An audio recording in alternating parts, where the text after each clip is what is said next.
Hello student, आज हम देख रहे हैं बीज का परिवर्धन एंड डेवलपमेंट ऑफ सीड। देखिए, पिछले वीडियो के अंदर हमने देखा था कि दोहरा निषेचन कंप्लीट हो गया था अपना, और उसके बाद में डबल फर्टिलाइजेशन होकर के हमने एंडोस्पर्म का निर्माण भी देख लिया था, एंडोस्पर्म के टाइप भी देख लिए थे, और एम्ब्रियोजेनेसिस की जो प्रोसीजर है वो भी हम देख चुके थे। यानी ये अपना बीजांड हो जाता है, ओव्यूल, और इस ओव्यूल की स्ट्रक्चर में आपने देख लिया था कि यहाँ पर दोहरे निषेचन के द्वारा यहाँ पर ऊपर की तरफ तो हमने क्या बना लिया था, प्राक भ्रूणपोष, और भ्रूणपोष से द्वारा प्राक भ्रूणपोष में डिवाइड होकर के यहाँ पर क्या बना लिया था हमने, भ्रूणपोष, और नीचे की तरफ हमने एम्ब्रियो का फॉर्मेशन कर लिया था। यानी एम्ब्रियोजेनेसिस की प्रोसीजर है वो भी अपनी कंप्लीट हो गई थी। पता है आपको कि नीचे की तरफ सस्पेंसर था, ठीक है, नीचे वाली सबसे नीचे की कोशिका जो थी होस्टोरिया कहला रही थी, है ना, ऊपर वाली हाइपोफाइसिस कहला रही थी, ये एम्ब्रियो था अपना, है ना, दो कोटिलिडन्स थे इसके अंदर, ये प्ल्यूमूल, ये रेडिकल्स, है ना, ये सारी स्ट्रक्चर हम देख चुके हैं इस प्रकार से करके। अब बात करते हैं कि बीज का परिवर्तन यानी जो सीड का प्रोडक्शन है वो किस प्रकार से यहाँ पर होता है। तो उसके लिए देखिए हमें पता है कि जो ओव्यूल है, जो बीजांड है, परिपक्व बीजांड ही क्या कहलाता है, सीड कहलाता है। यानी आफ्टर फर्टिलाइजेशन जो सीड होता है वो किससे बनता है, ओव्यूल से बनता है। आप इससे पहले देख चुके हैं कि ये अपना गाइनोसियम है, जायंग, और जायंग के अंदर इसकी जब हम टीएस काटते हैं तो टीएस के अंदर आपको अनेक कार्पल्स दिखाई दे रहे हैं, यानी अंडप दिखाई देते हैं, और इन अंडपों के अंदर, ये कोष्ठक क्या है, ये अंडप है, और अंडपों के अंदर ही तो क्या लगे हुए होते हैं, ये बीजांड या ओव्यूल लगे होते हैं, ओव्यूल लगे होते हैं या बीजांड लगे होते हैं।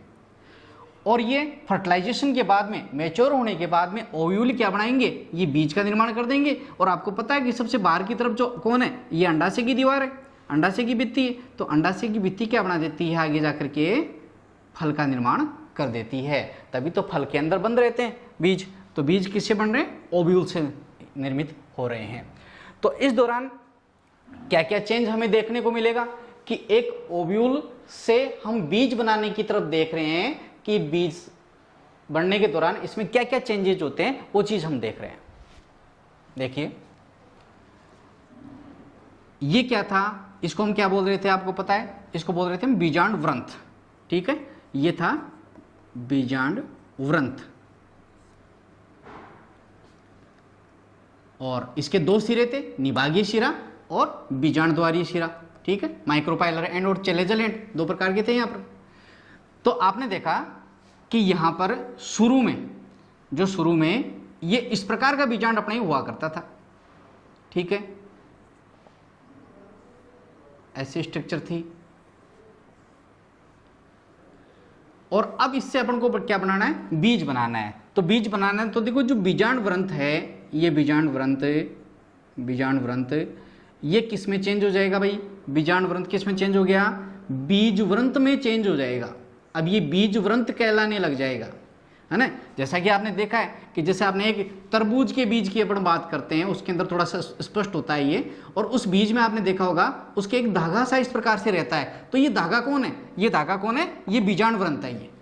तो बीजांड व्रंथ शुरू में था जब बीजांड था तब, और अब क्या बन गया, उससे बीज व्रंथ का निर्माण हो गया है। आपने देखा कि बाहर की तरफ कौन से, ये क्या थे इसके भाई, अध्यावरण थे कि नहीं, अध्यावरण यानी इंटेग्यूमेंट्स थे ये। तो अब ये जो अध्यावरण है अपने, अध्यावरण ये किस में थे, बीजांड में थे, और बीज बनने के बाद में वो क्या कहलाएंगे, बीजावरण। अब इनको क्या बोलेंगे, बीजावरण, यानी सीड कोट्स कहलाएंगे, जिनका नाम क्या हो जाता है, जिनका नाम हो जाता है टेस्टा और टेगमन, ठीक है, बाहरी आवरण टेस्ट है और अंदर वाला टेगमन कहलाता है। तो अध्यावरण किस में बदल गए, बीजावरण में कन्वर्ट हो गए। अब इसके बाद में बात आती है कि ये जो एक सेल थी, है ना, अंडकोशिका, ये किस में बदली भाई, इसको हमने बोल दिया कि शुरू में जब बीजांड था तब तो क्या था, अंडकोशिका थी, एक सेल थी वहां पर, और एक सेल किस में कन्वर्ट हो गई है, अब भ्रूण का निर्माण हो गया है, ठीक है। एक सेल से फर्टिलाइजेशन के बाद में क्या बन जाता है, भ्रूण का निर्माण हो जाता है। इसी प्रकार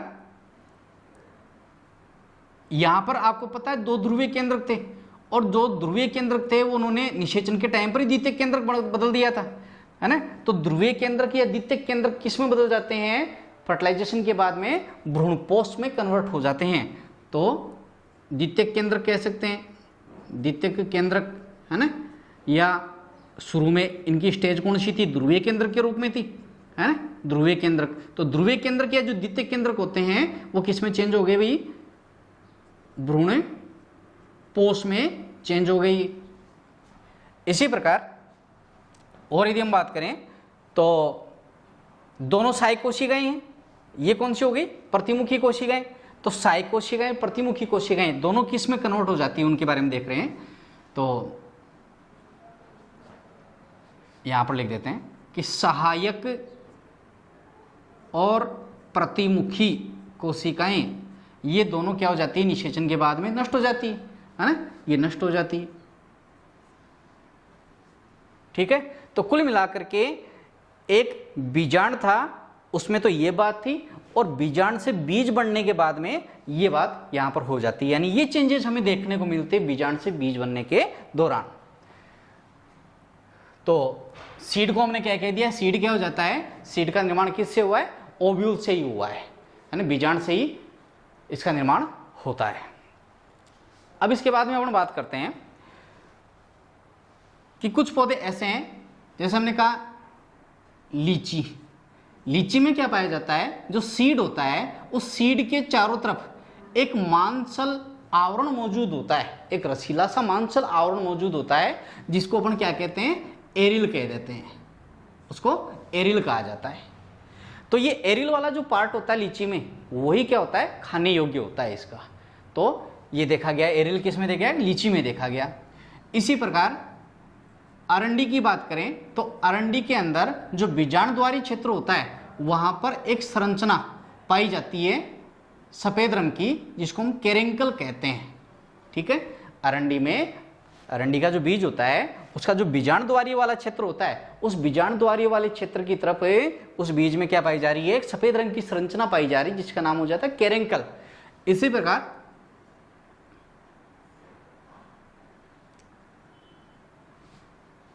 देखो और भी स्ट्रक्चर है यहां पर, जैसे एक बीजपत्री जो बीज होते हैं, उन एक बीजपत्री बीजों के अंदर एक बीजपत्री बीज जो होते हैं उनके अंदर एक संरचना पाई जाती है उनके अंदर भी, जिसको कहते हैं ओपरकुलम। ओपरकुलम एक स्ट्रक्चर देखने को मिलती है।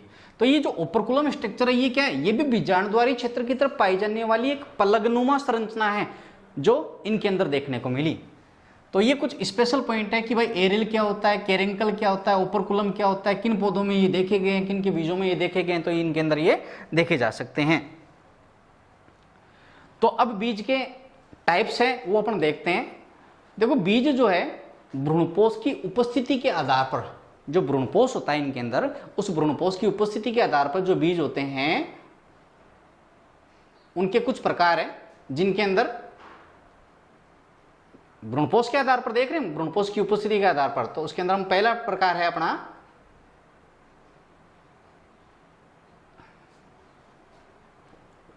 भ्रूणपोषी या एल्बुमिनस बीज। तो भ्रूणपोष या एल्बुमिनस बीज क्या कहते हैं कि ये ऐसे बीज हैं जिनमें भ्रूणपोष उपस्थित रहेगा।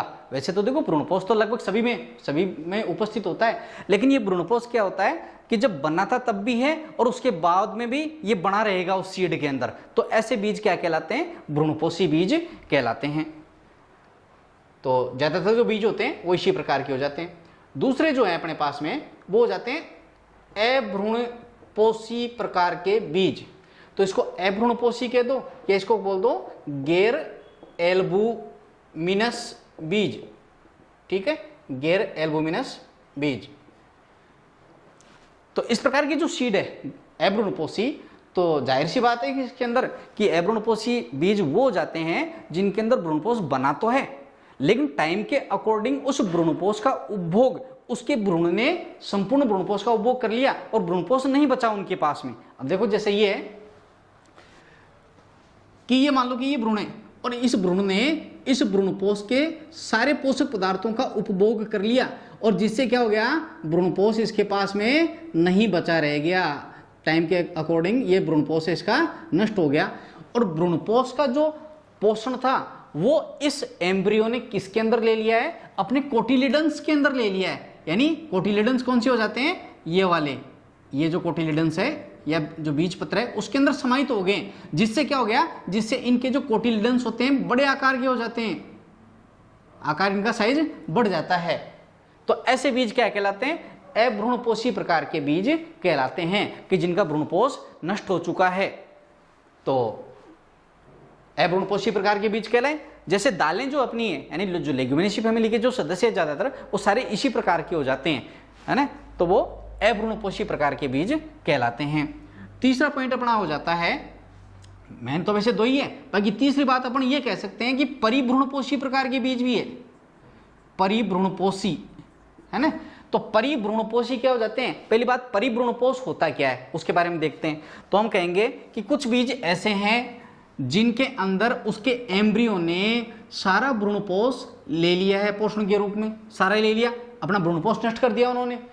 और अब क्या किया इसने कि जो चूसकांग होता है, आपको पता ना भाई, भ्रूण के नीचे की तरफ जो अंतिम कोशिका है ना, ओस्टोरिया फैल करके चूसकांग कहलाती है। तो ये अपने चूसकांग को क्या कर रहा है, ये इधर वाला एरिया आपको पता है कौन सा होता है, ये बीजांडकाय, ठीक है, न्यूसेलस या बीजांडकाय वाला एरिया होता है। तो ये अपने चूसकांग को कहाँ भेज दिया इसने, वर्दी करा करके इस बीजांडकाय वाले एरिया में भेज दिया, और बीजांडकाय से क्या करने लग गया, पोषण लेने लग गया, ठीक है। इसका मतलब इस बीजों ने क्या किया, अपना भ्रूणपोष भी नष्ट कर दिया है और बीजांडकाय की कोशिकाओं से पोषण लेना चालू कर दिया है इसने, जिससे बीजांडकाय भी इनका कैसा हो गया है, नष्ट हो गया है। और नष्ट होकर के जो बीजांडकाय है वो एक पतली सी परत के रूप में ही शेष रह जाता है, ठीक है, एक बारीक सी परत रह जाती है बीजांडकाय की, क्योंकि उसकी कोशिकाओं का पोषण भी ले चुका है ये। तो ये जो पतली सी परत रह जाती है, यानी अवशेष के रूप में बचा हुआ जो बीजांडकाय की कोशिकाएं हैं, वही क्या कहलाती है, परत के रूप में रह जाती है ये, उसी का नाम क्या हो जाता है, परिभ्रूणपोष, ठीक है। तो ये परिभ्रूणपोष कहलाता है। तो परिभ्रूणपोष जिनके अंदर देखने को मिला, ऐसे सीड क्या कहलाएंगे, परिभ्रूणपोषी सीड कहलाएंगे। तो परिभ्रूणपोषी सीड ये कहलाते हैं। एग्जाम्पल हो सकता है यहां पर, जैसे काली मिर्च है, काली मिर्च, अरंडी, ये इसी के एग्जाम्पल है कि इनके अंदर क्या हो जाता है कि इनके भ्रूण ने भ्रूणपोष भी नष्ट कर दिया और बीजांडकाय की कोशिकाओं से पोषण लेने के कारण बीजांडकाय की कोशिका भी नष्ट होकर के एक अवशेषी परत के रूप में शेष रह गई है, उसी का नाम क्या हो जाता है, परिभ्रूणपोष। और ऐसे बीज क्या कहलाए, परिभ्रूणपोषी बीज कहलाए। अब देखो इसके बाद में अपनी बात आ जाती है कि एक बीज की स्ट्रक्चर, यानी सीड की स्ट्रक्चर, उसके ऊपर बनाते हैं बीज की संरचना, ठीक है। इतनी बात आपने देख ली कि बीज का परिवर्तन किस प्रकार से हो रहा है, बीज का परिवर्तन किससे होगा, डेवलपमेंट किससे होता है, बीजांड ही बीज कहलाता है। एक जो परिपक्व बीजांड है, जो आफ्टर फर्टिलाइजेशन, यानी जब दोहरा निषेचन हो जाता है, इसमें भ्रूण वगैरह सब चीजें, एंडोस्पर्म वगैरह सब बनकर के तैयार हो जाते हैं, तब वो क्या हो जाता है, परिपक्व होने के बाद में बीज कहलाने लग जाता है। यानी शुरू में ये अवस्थाएं होती है किसी बीजांड में, और बीज बनने के बाद में क्या हो जाता है, ये हो जाता है उसके अंदर, और वो बीज कहलाने लग जाता है। और बीज भ्रूणपोष की उपस्थिति के आधार पर ये हमने इस प्रकार के देखे। अब बात आती है कि जो सीड की स्ट्रक्चर यदि हम देखें, तो सीड की स्ट्रक्चर अपन देखेंगे तो उसमें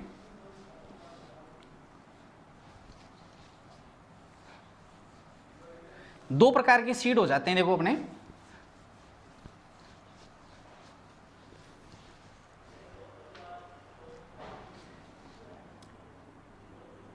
एक तो हो जाता है द्विबीजपत्री सीड, ठीक है, द्विबीजपत्री बीज।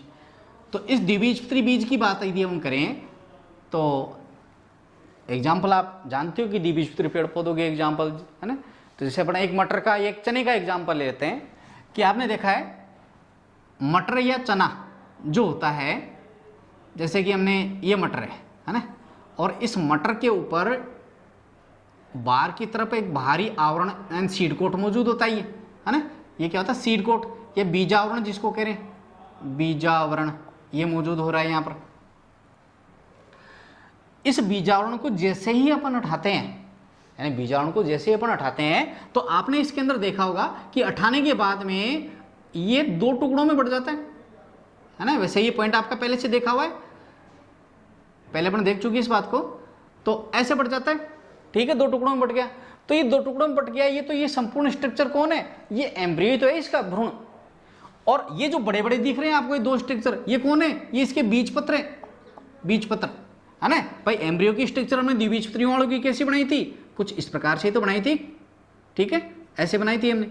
और इसके अंदर हमने क्या बोला था कि दो तो बीजपत्र होते हैं, तो देखो ये रहे दो बीजपत्र। दो बीजपत्र क्यों बड़े क्यों हो गए, क्योंकि ये हमने अभी बात की थी कि दालें वगैरह जो भी है वो कौन से प्रकार के बीजों का उदाहरण हो जाती है, अभ्रूणपोषी प्रकार के बीजों का उदाहरण हो जाती है, क्योंकि इनका भ्रूणपोष नष्ट हो चुका है और भ्रूणपोष का पोषण किस में आ चुका है, कोटिलिडन्स में आ चुका है, यानी बीजपत्रों में आ चुका है, जिसके कारण बीजपत्र काफी बड़े हो जाते हैं इसके। और आपने देखा कि भाई भ्रूण में प्रांकुर कौन सा होता है, ये वाला पार्ट प्रांकुर कहलाता है ना, जो सूट सिस्टम का निर्माण करता है, पर्रों का निर्माण करता है। तो ये यहाँ पर प्रांकुर आपको देखो छोटा सा ही दिख रहा है आपको, ये यहाँ पर क्या होता है, ये इसका प्रांकुर होता है, ठीक है। और आपने मूलांकुर देखा है, ये थोड़ा सा जो नीचे हल्का सा है, इसको हम क्या कह रहे हैं, मूलांकुर, जो जड़ बनाएगा।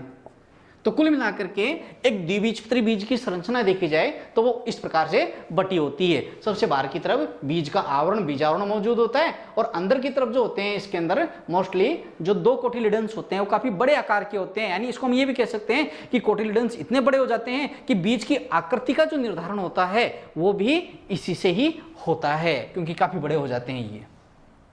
एक बीजपत्री बीज की अपन बात करें तो मोनोकोट्स जो होते हैं उनके अंदर, जैसे हमने मक्के की बात की, तो मक्के की बीज की जो स्ट्रक्चर है वो कुछ इस प्रकार की हो जाती है, और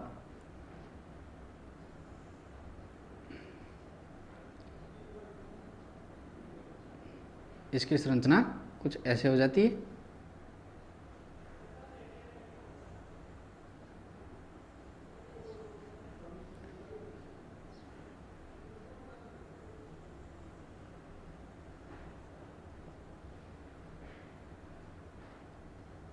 यानी सबसे बाहर की तरफ जो पाए जाने वाला आवरण है ना, ये आवरण, ये क्या कहलाएगा, बीजावरण कहलाएगा, बीजावरण है ये।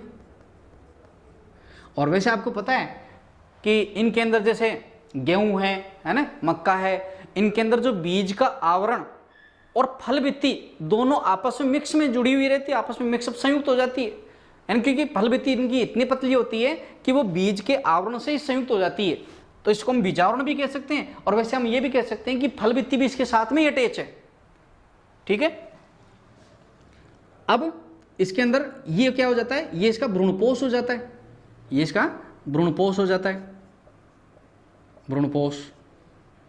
और भ्रूणपोष के चारों तरफ पाए जाने वाला जो आवरण है इसको हम कह रहे हैं एल्यूरोन, ये एल्यूरोन पर पाई जाती है, चारों तरफ का आवरण है ये। और अब इसके अंदर की बात करें तो अंदर की कुछ स्ट्रक्चर इस प्रकार की हो जाती है कि भ्रूणपोष के, ये तो भ्रूणपोष वाला एरिया हो गया। और अब यहाँ पर हम देखें तो ऐसी स्ट्रक्चर आपको यहाँ पर देखने को मिलेगी, ये यहाँ पर प्रांकुर हो जाता है इसका, ठीक है, और यहाँ पर ये मूलांकुर हो जाता है। यहाँ पर इसका एक बीजपत्र देखने को मिलता है, वो एक बीजपत्र यहाँ पर होता है, इसको हम क्या कहते हैं, स्कूटेलम, ठीक है। तो स्कूटेलम क्या होता है, एक बीजपत्री बीजों का जो बीजपत्र होता है, जो संख्या में एक ही होता है उसके पास में, तो वो स्कूटेलम कहलाता है। और प्रांकुर्य, मूलांकुर्य वाला भाग। अब यहाँ पर क्या होता है कि जो एक द्विबीजपत्रियों में नहीं मिलती वो बात, वो यहाँ पर एक और देखने को मिलती है कि प्रांकुर के ऊपर जो आवरण पाया जाता है उसको हम क्या कह रहे हैं, प्रांकुर चोल। और मूलांकुर के ऊपर पाए जाने वाला जो ये आवरण सा मौजूद होता है यहाँ पर, उसको क्या करें, मूलांकुर चोल। तो ये दो प्रकार की चीजें यहाँ पर और देखने को हमको मिल रही है ना। तो ये हो गया प्रांकुर, प्रांकुर चोल, और ये हो गया मूलांकुर, मूलांकुर चोल, ठीक है। ये चीज और अपन को देखने को मिलती है। तो ये एक बीजपत्री बीज की स्ट्रक्चर हो जाती है इस प्रकार की। तो एक बीजपत्री बीज ये रहा, द्विबीजपत्री बीज ये रहा। और आप जानते हो कि वैसे जो बीज होते हैं वो बीज ही नेक्स्ट जनरेशन है इनकी, भाई संततियां जो होती है, जैसे अपन कहते हैं भाई किसी भी कोई भी जीव जनन करता है, जनन अपनी जैव संतति को बचाए रखने के लिए वो जनन करता है ताकि नेक्स्ट जनरेशन दे सके। तो ये जो पेड़ पौधे होते हैं ये नष्ट होकर के अपने जो सीड छोड़ करके जाते हैं, सीड ही तो इनकी नेक्स्ट जनरेशन होती है। अब सीड स्ट्रक्चर के बाद में सीड के बारे में आपने भी देख लिया। अच्छा, सीड में आपने देखा है कि इसका निर्माण किससे हुआ है, ओव्यूल से हुआ है। और ओव्यूल का जो बीजाणुद्वारी एरिया होता है ना, ये आपने देखा होगा कोई भी बीज होता है उसमें आगे की तरफ एक छोटा सा पतला सा छेद होता है, ये वाला छेद वाला एरिया कौन सा है, ये बीजाणुद्वारी वाला एरिया है इसका। और बीजाणुद्वारी छिद्र वाला एरिया क्या काम करता है, यहाँ पर दो काम करता है। एक तो करता है O2 की सप्लाई, ऑक्सीजन जो मिल रहा है भ्रूण को वो इसी छिद्र के माध्यम से मिलता है। और दूसरा H2O यानी वाटर, तो पानी और ऑक्सीजन की जो सप्लाई होती है किसी बीज के अंदर वो इसी भाग के द्वारा ही होती है।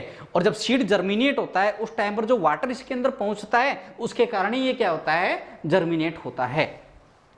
ठीक है, तो ये अपने बीज के बारे में देख लिया।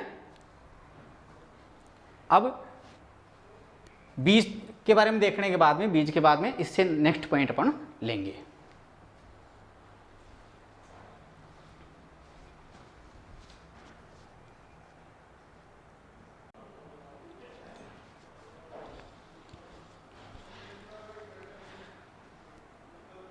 अब ये देखने के बाद में इससे नेक्स्ट अपन ले रहे हैं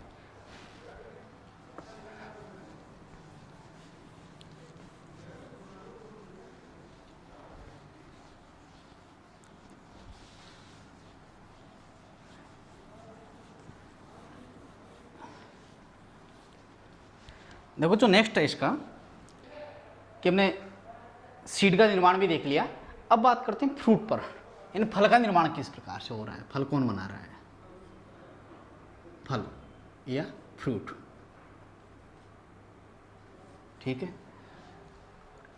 देखो फ्रूट्स के जो टाइप वगैरह हम पहले देख चुके हैं, और वैसे आप जानते भी कि जो फ्रूट का निर्माण होता है वो ओवरी के द्वारा किया जाता है। ये स्ट्रक्चर है, और इस स्ट्रक्चर में आपने देखा कि अंदर जो सीड बने थे वो तो किससे बने थे भाई, बीजांड से बने थे कि नहीं, बीजांड के द्वारा बनाए गए थे, वो ओव्यूल के द्वारा बनाए गए थे। और अब जो फल का निर्माण किससे होगा कि जो अंडाशय है उसकी भित्तियों के द्वारा, यानी जो ओवरी है उसकी जो वाल होती है वो क्या बनाती है, वो फ्रूट का निर्माण कर देती है पकने के बाद में। इसलिए हम कह सकते हैं फल क्या हो गया कि फल एक परिपक्व अंडाशय ही फल कहलाता है। ठीक है, अब परिपक्व अंडाशय फल कहलाता है, तो फल जो हो जाता है उसको अपन कह सकते हैं कि फल दो प्रकार के हो सकते हैं। देखो फल का वर्गीकरण जो है वो तो काफी लंबा चौड़ा है, हम उस वर्गीकरण वाले पर पॉइंट पर नहीं जा रहे, हम हल्के से कह रहे हैं कि जो फल है वो मोस्टली दो रूपों में हो सकते हैं। एक तो वो है जो सत्य या वास्तविक फल है, सत्य या इसको हम क्या कह सकते हैं, वास्तविक फल। ठीक है, कौन होते हैं सत्य या वास्तविक फल, जिनका निर्माण वास्तव में यानी इस अंडाशय से ही होता है। अंडाशय से निर्मित जो फल है, अंडाशय की भित्तियां उसका निर्माण करती है, तो ऐसे को क्या कहलाते हैं, वास्तविक या सत्य फल कहलाते हैं। दूसरे वो हैं ज्यादातर मोस्टली कौन होते हैं, सत्य फल ही होते हैं। असत्य फल कौन से होते हैं, असत्य फल वे फल हैं, या इनको फाल्स कह देते हैं, है ना, कूट फल, फाल्स फल। तो ये ऐसे फल हो जाते हैं जिनका निर्माण अंडाशय से नहीं होता है, बल्कि अंडाशय के अलावा पुष्प के किसी अन्य भाग से इसका निर्माण हो जाता है, तब वो असत्य फल कहलाता है। अब जैसे आपने देखा है, जैसे सेब है, नाशपाती है, अनानास है, स्ट्रॉबेरी है ना, ये कुछ इस प्रकार के फल है जो असत्य फल की श्रेणी में आते हैं। और मोस्टली असत्य फलों का जो निर्माण होता है कौन करता है, पुष्पासन इसका निर्माण, इन थैलेमस इसका निर्माण करता है, तो वो असत्य फल कहलाते हैं। यानी कौन कौन हो गए, जैसे सेब है, नाशपाती है, अनानास, स्ट्रॉबेरी, तो ये कुछ इसके एग्जाम्पल हो जाते हैं। अब फलों के बारे में कि सत्य और असत्य दो प्रकार के ये फल अपने पास में हो जाते हैं। एक तीसरी चीज और आ जाती है जिसको अपन कह रहे हैं अनिषेक फल। यानी अनिषेक फल क्या हो जाते हैं, अनिषेक फल ऐसे फल हैं जिनका निर्माण बिना निषेचन के, जिनका निर्माण कैसे हुआ है, बिना निषेचन के हुआ है, तो वो अनिषेक फल कहलाते हैं। देखो मोस्टली ये जो अनिषेक फल होते हैं इनको अपन बागवानी के अंदर, यदि अपन बागवानी का धंधा अपन कर रहे हैं तो उसके अंदर क्या किया जाता है, इनको प्रेरित किया जाता है अनिषेक फल बनने के लिए। इसलिए वो प्रक्रिया क्या कहलाती है, अनिषेक फलन तो है ही है, लेकिन प्रेरित अनिषेक फलन कहलाती है, क्योंकि उसके अंदर हमने क्या किया है, ऑक्सिन या जिब्रेलिन हार्मोन का जो छिड़काव होता है, यदि हम वर्तिकाग्र की सतह पर कर दें, यानी यहाँ पर कर दें, तो ऐसी स्थिति में क्या हो जाता है, जो अंडाशय जो होता है वो बिना निषेचन के ही जल्दी ही फल में परिवर्तित हो जाता है। अब देखो जैसा कई बार अपन देखते हैं, जैसे केला, पपीता या पपीता कई बार अपन मार्केट से लेकर के आते हैं, तो उसके अंदर काट करके हमने देखा तो उसके अंदर जो बीज होते हैं वो कई बार नहीं मिलते हैं। तो बीज का निर्माण क्यों नहीं हुआ? क्योंकि वो इस प्रकार के फल क्या कहते हैं, प्रेरित अनिषेक फलन थे वो, जिसको हमने हार्मोनों के उपचार के द्वारा हमने उसको फल बनाने के लिए प्रेरित किया। हमें बीजों से मतलब नहीं था, इसलिए जो फर्टिलाइजेशन हुआ उससे पहले पहले उसने क्या कर दिया, फल का निर्माण अपन इसने कर दिया, तो वो अनिषेक फल कहलाते हैं। अब जो फ्रूट्स है इनमें अपने पास में क्या हो जाती है कि फल भित्तियां जो है, भाई आपने पिछली कक्षाओं में भी पढ़ा है कि जो फल भित्तियां होती है वो 3 प्रकार की देखी गई है। बाह्य फल भित्ति, ठीक है, बाह्य फल भित्ति, ठीक है, या एक्जोकार्प कह सकते हो आप इसको, एक्जोकार्प। और बाह्य फल भित्ति, मध्य फल भित्ति, मध्य फल भित्ति या मीजोकार्प। और तीसरी कौन सी हो जाती है, अंतः फल भित्ति, या इसको क्या बोल दिया हमने, एंडोकार्प, ठीक है। तो कुल मिलाकर के 3 प्रकार की फल भित्तियां हमें देखने को मिलती है। अब ये जो 3 प्रकार की फल भित्तियां होती है, मोस्टली ज्यादातर पेड़ पौधों के अंदर जो मध्य फल भित्ति है वो ज्यादातर खाने योग्य हो जाती है। जैसा हमने कहा कि भाई एक आम है, उस आम की अपन एलएस काटते हैं तो उसके अंदर आपने देखा कि बीचों बीच में तो क्या होता है, एक बीज सा होता है इसके अंदर, है ना, आम के अंदर। और सबसे बाहर की जो दीवार है, जो जिसको हम छिलका कह सकते हैं, वो क्या है, वो बाह्य फल भित्ति है, ठीक है। बीच वाली क्या हो जाती है, मध्य फल भित्ति हो जाती है, ये तो होगी बाह्य, ये होगी मध्य। और सबसे अंदर वाली जो हो जाती है वो अंतः फल भित्ति हो जाती है। अब कौन सा भाग खाने योग्य हो जाता है भाई इसका, मध्य फल भित्ति, क्योंकि रसीला जो पार्ट है इसका वो कौन सा हो जाता है, मध्य फल भित्ति हो जाता है, तो मध्य फल भित्ति खाने योग्य हो जाती है। जो केला हो जाता है, उस केले के अंदर हम कह सकते हैं उसके अंदर जो अंतः फल भित्ति होती है वो खाने योग्य हो जाती है। अब अंतः फल भित्ति के अंदर जैसे हमने केले का डायग्राम ऐसा बनाते हैं, और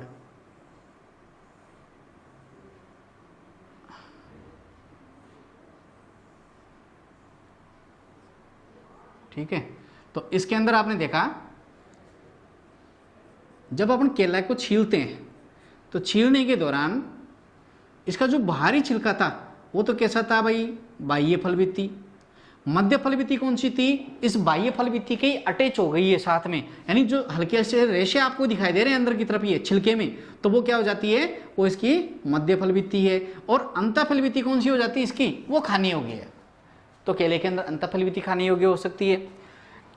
अब जो नारियल है, उस नारियल के अंदर किसी भी प्रकार की फल भित्ति खाने योग्य नहीं हो पाती है, क्योंकि आपको पता है वो तो क्या होता है, एंडोस्पर्म होता है इसका, तो खाने योग्य यानी भ्रूणपोष खाने योग्य हो जाता है। जैसे अपन नारियल के बारे में बात करें तो नारियल के लिए उस नारियल की बात कर रहे हैं जो हरा नारियल है, ठीक है। और उस हरे नारियल में आपने देखा सबसे बाहर की तरफ एक चिकना सा ग्रीन कलर का सा आवरण मौजूद होता है, वो क्या कहलाता है, उसका बाह्य फल भित्ति। और अंदर की तरफ आपने देखा है, अंदर की तरफ रेशे मौजूद होते हैं, ये है ना, ये रेशे होते हैं, ठीक है। तो रेशे वाला जो पार्ट है इसका, ठीक है, रेशे वाला जो पार्ट मौजूद है यहाँ पर, वो रेशे वाला क्या हो जाता है, मध्य फल भित्ति हो जाता है। तो इसका मतलब रेशे भी खाने योग्य नहीं है। उसके बाद में आपने देखा इसके अंदर कि एक कठोर संरचना निकलती है, एक काष्ठीय कठोर संरचना निकलती है कि नहीं भाई। तो ये कठोर संरचना, काष्ठीय संरचना है, ये भी खाने योग्य नहीं है, क्योंकि ये इसकी अंतः फल भित्ति हो जाती है। तो खाने योग्य कौन हो जाता है, अब अंदर की तरफ जो स्ट्रक्चर निकलेगी। वैसे तो आप जानते हो कि जब अंदर की तरफ इसको फोड़ करके निकालते हैं तो नारियल का वो अपने आप में क्या हो जाता है, सीड कहलाता है, क्योंकि वो तो क्या है, पूरा का पूरा ही, क्योंकि आपने देखा है कि भाई नारियल के अंदर इस प्रकार की ये जो संरचना है, ये अंदर का नारियल का जो गिट है वो निकला है।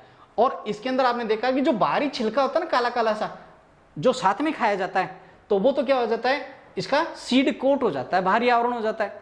लेकिन मेन जो पार्ट है वो तो सफेद रंग की जो गिरी होती है वही खाने योग्य हो जाती है, यानी भ्रूणपोष है वही इसका खाने योग्य हो जाता है। ठीक है, तो भ्रूणपोष हो जाता है, वो खाने योग्य हो जाता है इसका। तो कुल मिलाकर के हमने फलों के बारे में देखा कि जो फल है वो दो प्रकार के हो जाते हैं, सत्य और असत्य फल। और वास्तविक फल वही फल है जिनका निर्माण किससे होता है, अंडाशय से होता है। अब इसके बाद में बात आती है कि हमने फल का निर्माण भी देख लिया, बीज का निर्माण भी देख लिया, एम्ब्रियो का निर्माण भी देख लिया, यानी इसका मतलब लगभग अपना पॉइंट ये कंप्लीट है। अब हम ये देख रहे हैं कि एक निषेचन के बाद में, निषेचन से पहले तो किसी फ्लोर में क्या होता है और निषेचन के बाद में उसमें क्या क्या चेंज हो गए, उनको हम एक साथ देखते हैं। देखिए कि क्या क्या बदलाव हुआ है।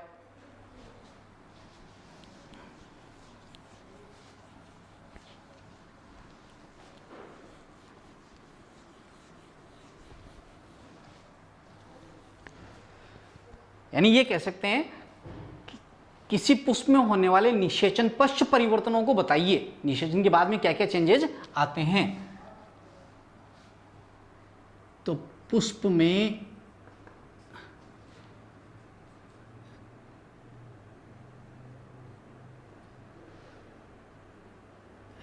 निषेचन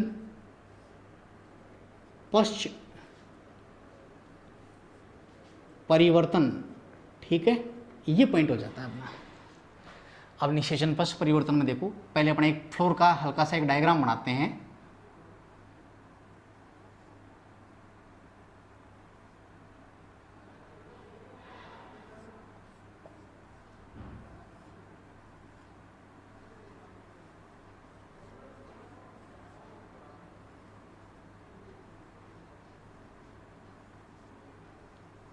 ठीक है, इस प्रकार का एक डायग्राम हमने बनाया है।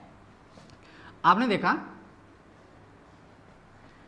ये क्या होता है, इसका पुष्पव्रंत होता है, पुष्पव्रंत बोल रहे हैं हम इसको। ये जो पुष्पव्रंत है ये शुरू में जो फ्लोर रहता है तब तो पुष्पव्रंत है, लेकिन जब फ्रूट का निर्माण हो जाता है तो फल बनने के बाद में अब क्या कहलाएगा, पुष्पव्रंत किस में बदल जाएगा भाई, फलव्रंत में बदल जाएगा। पुष्पव्रंत किस में बदल गया, फलव्रंत में बदल गया, क्योंकि फ्रूट बन गया। और फ्रूट बनने के बाद में क्या होगा, ये फलव्रंत हो जाएगा।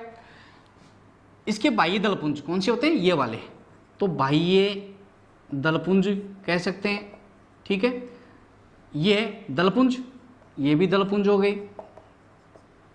ये दोनों चीज निषेचन के बाद में क्या हो जाती है, ये नष्ट हो जाती है, क्योंकि इनका कोई रोल नहीं रहता, निषेचन से पहले तो रहता है। क्योंकि दलों का काम क्या हो जाता है, कीटों को आकर्षित करना ताकि वहां तक पहुंच सके कीट। अब बाह्य दलपुंज, दलपुंज। अब बात करते हैं पुमंग। जो पुमंग है इसके, यानी जो मेल पार्ट है इसका, नरजन्नांग है, पुमंग का काम भी क्या होता है, निषेचन के बाद में। पर निषेचन से पहले तो इनका काम था क्योंकि इनको अपना मेल गेमेट देना था, लेकिन उसके बाद में पुमंग का भी कोई रोल नहीं है। पुमंग भी कैसे हो गए भाई, नष्ट हो जाते हैं। ठीक है, अब जायंग पर आते हैं। अब जायंग के अंदर भी कौन से पार्ट, जैसे हम कहें वर्तिकाग्र और वर्तिका। ठीक है, ये दोनों पार्ट, क्योंकि वर्तिकाग्र ये रही, वर्तिकाग्र, और वर्तिका ये रही, तो इन दोनों का भी रोल नहीं है। दोनों का रोल नहीं है तो इसका मतलब ये भी क्या हो जाएंगे, नष्ट हो जाएंगे, इनका भी कोई रोल नहीं है, तो ये भी नष्ट हो गए। तो कुल मिलाकर के अब अपनी स्ट्रक्चर किस प्रकार की हो गई है, सारी चीजों को नष्ट कर देने के बाद में अब अपने पास में ये ऐसी स्ट्रक्चर बची है। ठीक है, मैं पूरे को दोबारा बना रहा हूं एक बार।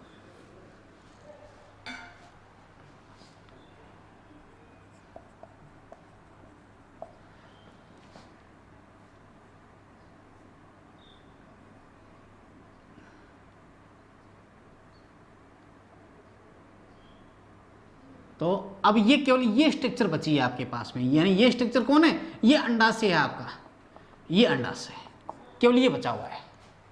तो अब अंडाशय के अंदर हम बात करें तो अंडाशय की है, अंडाशय किस में बदल गया भाई, अंडाशय फल बना लेता है, फल का निर्माण कर दिया इसने। अंडाशय के अंदर आपको पता है, अंडाशय के अंदर क्या होते हैं, बीज होते हैं। ठीक है, और बीज क्या थे, बीजांड थे शुरू में, और बीजांड किस में बदल जाते हैं, बीज में कन्वर्ट हो गए। और बीजांड के अंदर भी घुस करके हम बात करें तो बीजांड में आपको पता है ना भाई, बीजांड की स्ट्रक्चर कैसी थी, बीजांड की स्ट्रक्चर कुछ इस प्रकार की थी। ठीक है, और बीजांड के अंदर जो एक सेल थी अंडकोशिका, उसने तो क्या बनाया था, युग्मनज।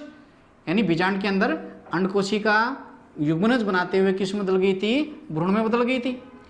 और यहाँ पर जो ध्रुवीय केंद्र के यहाँ पर पड़े हुए थे, वो ध्रुवीय केंद्र के किस में बदल गए, भ्रूणपोष में बदल गए हैं निषेचन के बाद। और बीजांड व्रंत किस में बदल गया है, बीजांड व्रंत, ये बीजांड व्रंत ये बीज व्रंत में बदल गया है।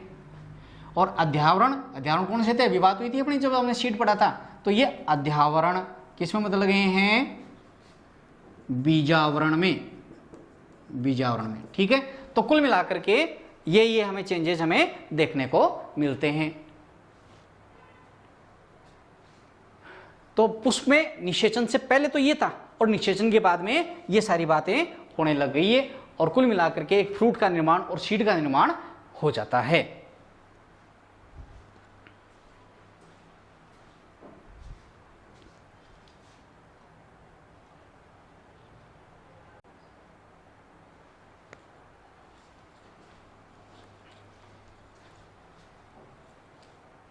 हाँ, अब इसके बाद में इस चैप्टर में आपके एक पीडी एकांतरण वाला एक पॉइंट और रह जाता है कि जो अपने आवर्तबीजी पौधे है उसके अंदर पीडी एकांतरण किस प्रकार का होता है।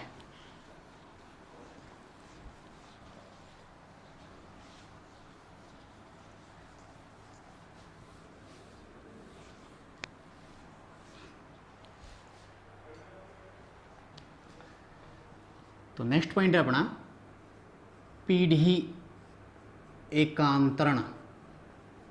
ठीक है, अल्टरेशन ऑफ जनरेशन। देखिए पीढ़ी एकांतरण क्या होता है कि आवर्तबीजी जो पेड़ पौधे होते हैं अपने पास में, उनमें जो 2n और फिर n यानी द्विगुणित और अगुणित पीढ़ियां एक के बाद में एकांतर रूप से आती रहती है। इस बात को हम क्या कहते हैं, पीढ़ी एकांतरण। जैसे पहले बीजाणुद्भिद अवस्था हुई, बीजाणुद्भिद से कौन सी आ गई, युग्मकोद्भिद अवस्था आ गई, और फिर वापस से बीजाणुद्भिद आ गई, फिर वापस। तो इस प्रकार से अल्टरनेट रूप से 2n और n अवस्थाएं इनके अंदर आती रहती है, यानी बीजाणुद्भिद और युग्मकोद्भिद पीढ़ी आती रहती है। इस एकांतरण को हम क्या कहते हैं, पीढ़ी एकांतरण। अब देखो कैसे होता है ये, हालांकि हमें पता है क्योंकि यहाँ पर मुख्य पीढ़ी कैसी होती है, आवर्तबीजियों की 2n होती है, यानी बीजाणुद्भिद प्रकार की होती है, क्योंकि जो मुख्य पौधा होता है वो 2n ही रहता है। और एक साल की हम बात करें जो पुष्पन होता है, पुष्पन के टाइम पर तो इनमें n अवस्था आती है भाई, अर्धसूत्रीविभाजन तो उसी टाइम पर होता है। इसलिए n अवस्था जब आती है तो वो अल्प समय के लिए होती है, क्योंकि आपको पता है कि जो फ्लोरिंग होती है इनके अंदर वो 2 से 3 महीने के आसपास में या इतने दिनों तक फुल फ्लोरिंग होती है इसके अंदर, तो उस टाइम पर इसकी n अवस्था मानी जाती है। और पूरे साल में पूरे जो टाइम बचा हुआ है वो क्या मानी जाती है, इसकी 2n अवस्था मानी जाती है। इसलिए ये कैसे हो जाती है, बीजाणुद्भिद अवस्था मुख्य पीढ़ी कहलाती है। अब जैसे कैसे होता है ये प्रक्रिया हम देख रहे हैं, ये मान लो कि मुख्य पादप है, मुख्य पादप, और मुख्य पादप कैसा होता है भाई, 2n होता है कि नहीं। अब इस 2n मुख्य पादप पर पुष्पन हुआ, ठीक है, इनमें क्या लगे, पुष्प लगे। पुष्प कैसे हैं, 2n। पुष्प लगे तो पुष्प में क्या लगेंगे भाई, अपन को तो जनन से मतलब है, पुष्प में अपन को तो नर और मादा जननांग से मतलब है। तो नर जननांग का मतलब क्या हो गया, पुमंग, और मादा जननांग का मतलब क्या हो गया, जायांग। तो पुमंग और जायांग यानी एंड्रोशियम और गायनोशियम है वो यहाँ पर लगे। पुमंग और जायांग को कैसा माना जाता है, ये भी 2n अवस्था में ही है अभी तक, क्योंकि ऐसा मान रहे हैं कि अभी तक अर्धसूत्रीविभाजन नहीं हुआ है, अभी तक गैमेट फॉर्मेशन नहीं हुआ है। तो पुमंग जो है, इस पुमंग से तो अर्धसूत्रीविभाजन होगा, और ये हमें पता है कि भाई पुमंग में, पुमंग तो वैसे 5 पुंकेसर होते हैं, उनको संयुक्त रूप से पुमंग बोल रहे हैं अपन। और इस पुंकेसर के अंदर ये पता है ना आपको कि ये यहाँ पर परागकोश होता है, परागकोश होता है नहीं, इस परागकोश के अंदर जो लघु बीजाणु दानियां पाई जा रही उसमें होगा अर्धसूत्रीविभाजन, और अर्धसूत्रीविभाजन होने से क्या बनेंगे भाई, लघु बीजाणु का निर्माण होगा। लघु बीजाणु या परागकण का निर्माण यहाँ पर हो जाता है। कैसे है, n, क्योंकि अर्धसूत्रीविभाजन से बने ही। और जो जायांग है, गायनोशियम, भाई गायनोशियम की स्ट्रक्चर कैसी है, इस प्रकार की है, और इस गायनोशियम के अंदर अर्धसूत्रीविभाजन होगा, ठीक है, अर्धसूत्रीविभाजन होगा। और अर्धसूत्री विभाजन होने से यहाँ पर क्या बन जाएंगे, गुरु बीजाणु बन जाते हैं। या आप पहले देख चुके हो कि गुरु बीजाणु का निर्माण कहाँ हुआ था, गुरु बीजाणु धानी में हुआ था। एंड गुरु बीजाणु धानी कौन थी, बीजांड को ही तो कह रहे थे अपन, ओव्यूल को ही तो कह रहे थे। तो उसमें गुरु बीजाणु बन गए थे, है ना। मेगास्पोरोजेनेसिस की प्रोसेस अपन पढ़ चुके हैं, उस टाइम पर हुआ था वहां पर ये काम। तो गुरु बीजाणु कैसे थे, एन। अब जो लघु बीजाणु है वो आपको पता है, लघु बीजाणु आगे जाकर के क्या बनाता है ना। ये मान लो कि ये लघु बीजाणु है, और लघु बीजाणु जर्मिनेट होकर के क्या बनाया था उसने, क्या बना दिया था, ये मेल गेमेटोफाइट यानी नर युग्मकोद्भिद, ये बना दिया था नर युग्मकोद्भिद, जो कैसा है, एन माना जा रहा है। और गुरु बीजाणु जो है उसने क्या बना दिया था, मादा युग्मकोद्भिद, मादा युग्मकोद्भिद। और मादा युग्मकोद्भिद मेल गेमेटो, फीमेल जो गेमेटोफाइट है वो कैसा है, वो भी एन रहेगा, क्योंकि एन गुरु बीजाणु से तो बन रहा है वो। और अब जो मादा युग्मकोद्भिद है उसकी स्ट्रक्चर आपको पता ही है भाई, बीजांड के अंदर ही तो होती है। बीजांड के अंदर जो भ्रूणकोश होता है उसी को तो अपन क्या कह रहे हैं, उसी को तो मादा युग्मकोद्भिद कह रहे हैं। और इसमें भी क्या है, अपन को तो अंडकोशिका से मतलब भ्रूण तो यहीं से बनना है, इस जगह से बनना है। तो यहाँ पर नर युग्मकोद्भिद हो गया, ये अपने 2 मेल न्यूक्लियाई लेकर के जाएगा यहाँ पर निषेचन के लिए। तो अब हमने क्या करा दिया कि नर युग्मकोद्भिद में से तो हमने क्या कर दिया, नर केंद्रक, यानी इसके तो हो गए नर केंद्रक। कैसे हैं, एन, भाई 2 मेल न्यूक्लियाई होते हैं कि नहीं, इसके अंदर 2 नर केंद्रक होते हैं। और मादा युग्मकोद्भिद में कौन है, अंडकोशिका, अपन को तो भ्रूण बनाने से मतलब है। तो यहां से क्या होगा, अंडकोशिका, अंडकोशिका कैसी है, एन। तो नर केंद्रक और अंडकोशिका में क्या होगा, फर्टिलाइजेशन होगा, निषेचन हुआ, ये हो गया निषेचन। और निषेचन हो जाने से यहाँ पर किसका निर्माण हुआ भाई, भ्रूण का निर्माण हुआ। और एम्ब्रियो कैसा था भाई, पहले तो जाइगोट बनता है भाई, पहले तो आपको पता ही है कि जाइगोट का फॉर्मेशन पहले होता है ना, दोनों के मिलने से यहाँ पर क्या बना, युग्मनज या जाइगोट, जो कैसा है 2n। और युग्मनज से क्या बन गया, भ्रूण, जो हमने एम्ब्रियोजेनेसिस की प्रोसीजर में देखी थी। और भ्रूण के बाद में क्या बन गया, भ्रूण के बाद में वापस से मुख्य पादप, यानी भ्रूण को जब हम सीड के अंदर भ्रूण का निर्माण हुआ है और उसको जब हम जर्मिनेट करेंगे तो वापस मुख्य पादप का निर्माण हो जाता है। तो यहाँ पर कुल मिलाकर के आपने देखा, यहाँ पर जो 2n अवस्था है वो मुख्य पीढ़ी है भाई। एन अवस्था तो आपने देखा ना कि एन अवस्था तो केवल आपको यहाँ पर ही देखने को मिल रही है, ये एन अवस्था है केवल। और बाकी की जो संपूर्ण प्रावस्था है वो कैसी है, 2n अवस्था। इसलिए यहाँ पर प्रधान पीढ़ी कैसी हो जाती है, 2n हो जाती है। तो 2n मुख्य पीढ़ी हो जाती है।